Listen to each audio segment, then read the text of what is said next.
વૃંદારયનમ સ્વપદ રમણમ.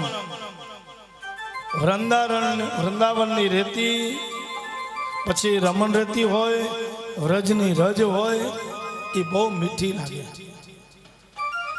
આપ વૃંદાવનમાં ગયા હશો, ગોકુળમાં ગયા હશો, તો રમણ રેતીમાં આલોટા હશો.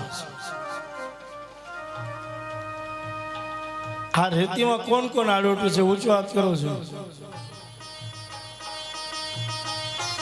આ રેતીના એક પણ કણ તમને ચોઈટો છે?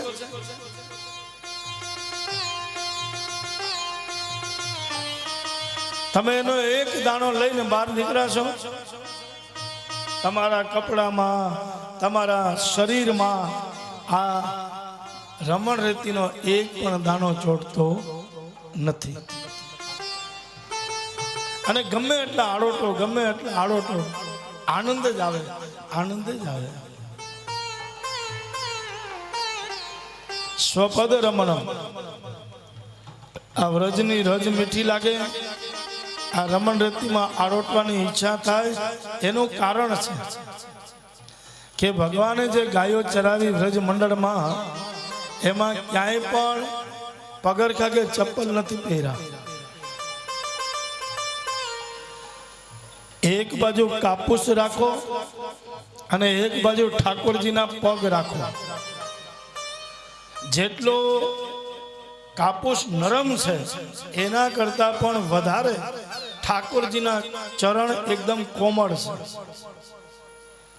અને એટલા ભગવાનના ચરણ કોમળ હોવા છતાં વ્રજ મંડળની રેતી એમ કહે કે એક પણ કાકરો અમારા ઠાકોરજીના ચરણમાં લાગવો ન જોઈએ, એટલે વ્રજ રજ કીધી છે. શું કીધું? વ્રજ રજ. એટલે વ્રજ રજ કીધી છે.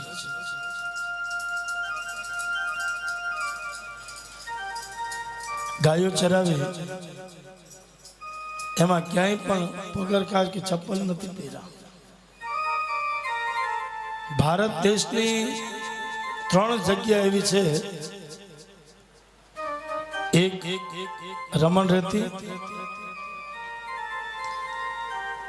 બીજું વ્રજ રજ, જેને પુષ્ટિ ભાવમાં, પુષ્ટિ સંપ્રદાયમાં ચરણામૃતનો પેડો કહે છે. આ માટીનો હોય અને આપણે ઘરે લાવી એટલે આપણે પણ ખાઈ અને આપણા બાળકોને પણ પ્રસાદીના રૂપમાં આપીએ. ભારત દેશ એક એવો દેશ છે કે અહીંયા માટી પણ પ્રસાદના સ્વરૂપમાં વેચાય છે. એ हमारे ठाकुर के चरणों की रज है.